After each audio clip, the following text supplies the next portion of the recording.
All right, folks, we are back. Another KZ unit we have here. 7-0 has a lot of them here at the Cicero location. This will be your second unit, guys. Your second unit, if you please. It's another sportsman. Yeah. So this one, as you can see, model number 181 Bravo Henry BH. BH stands for bunkhouse. About 18 feet of living space inside there. This weighs dry 2,930 pounds. Come around to our side here. All important gross vehicle weight rating, which is right here, 3,500 pounds. You got a decent amount of cargo capacity on this trailer. Down here we have a storage compartment. This is locked, so I won't be able to open up that for you, but we'll continue through here. We have a mechanical or manual tongue jack. You also have propane tank, single propane tank here, and your battery hookup. Fairly sits low to the ground, which is nice for getting into the unit, but again, I'm not really keen on how low these sit. I like my unit sitting higher. Ground clearance is a key for me. Ready for solar here. These have the framed windows, which a lot of air can come in through these here. Now, this has a smart awning or smart arm system. Typically what that means is when these sense rain, they will, or wind, not rain, I'm sorry. When they sense wind, they will roll back in all by themselves, so you don't got to worry about your awning getting all tore up by the wind. Outside speakers up top there. Single axle on this one. Back of your refrigerator vent and freezer vent there. This has the in-wall AC system. And the back of the unit, these are all incandescent lights. It does have a Furrion bracket there for a Furrion backup camera. Unless you're brand new to RVing, not really necessary to have that. But if you're brand new to it and you're not confident in where your trailer ends when you're traveling on the highway, definitely look into getting those. They're really nice. They work really well. 30 amp connection down here. And then you have your freshwater tank right here, city water, and then all of your black water and gray water down here as well. Sewage holding down there. Your furnace, right? I'm sorry, your hot water heater back there. And we got a nice slide here. So this one's got a slide. Let's see how much space this gives you. Now, this unit's similar to the one that I had previous. One that I had previous was about the same length. It was a Coachman unit. Stick and tin unit, just like this one is here, with aluminum siding, wood frame. And let's have a look. The only thing I didn't have in mind was a slide. So let's step up in here. Steel steps. And there he is. Man of the hour, Mr. Michael Zimmerman. What can you tell us about this nice KZ Coachman 181 BH, Mike? First things first, it has a double bunk.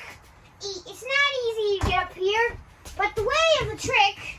Hang on, let me take the trick up first. The way of the trick to get up on the bunk is to step on here and boom. Yep. That was a lot easier than... Just using the trailer. Yeah.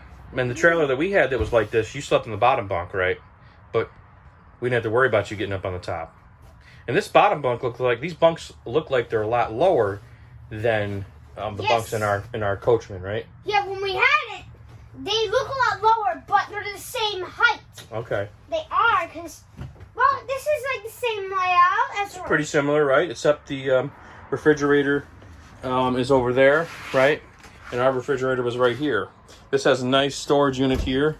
Curtain rod up in there, so you can hang your stuff up. And there is nice deep sink. On the side, which is weird, because High point microwave. Yes, sir.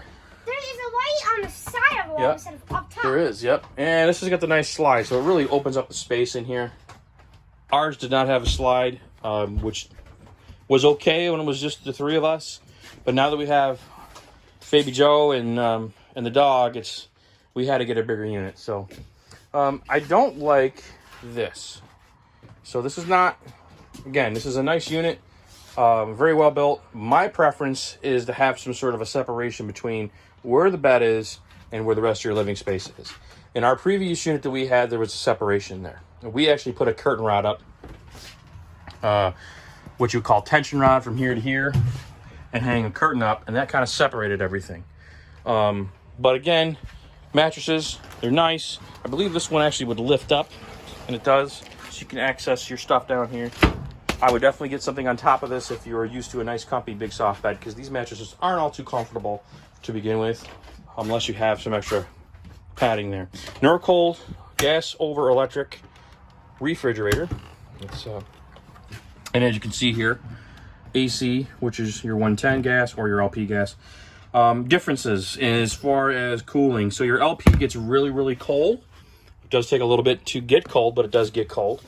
And in your gas, or your electric is just like. We never ever had a freezer in our old trailer. Well, we did have a freezer, but it's just like this one. It is. It had a little drawer just like that, right? Except that pull out this one, like. This does not have a rooftop AC. This just has a vent. This has the in-wall AC. I'm not a fan of these because it's a hole in your wall that they had to seal up, which I'm just not a fan of. From what I understand, these don't work as efficiently as the rooftop units do. Plus, the rooftop units are typically 13.5 to 15,000 BTU. This is probably an 8,000 BTU unit, so you're not going to have as much efficiency as far as how fast it's going to cool and keep the unit cool.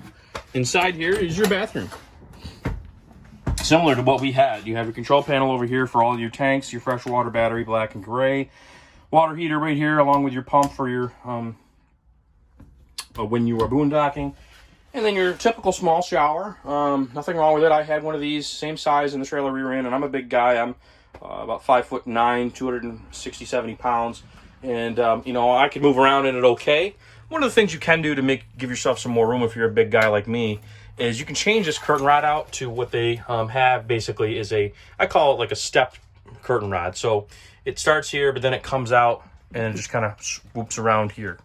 That'll allow the curtain to come out in sort of like a semicircle or a half circle here.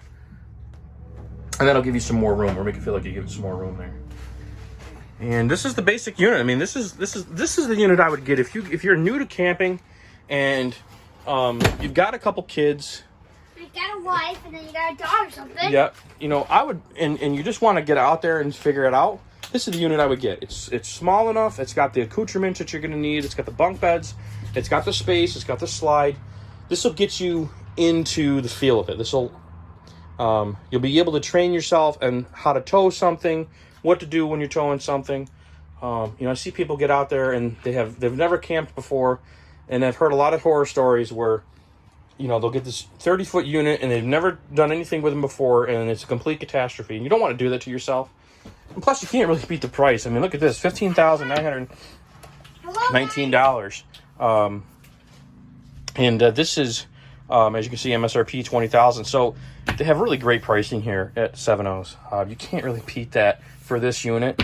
And then it even shows you typically at 8% sales tax, your fees, how much your payment would be based on what you put down. You know, and this is based on a, you know, I'm sure a percentage rate, an APR rate, yep, right down there, 6.99%, 180 payments. I mean, how can you beat that, right? So, oh yes, you can't forget that in case it catches on fire, right? This would burn up immediately. All right. So we're on to our next one, and we'll see you in a bit.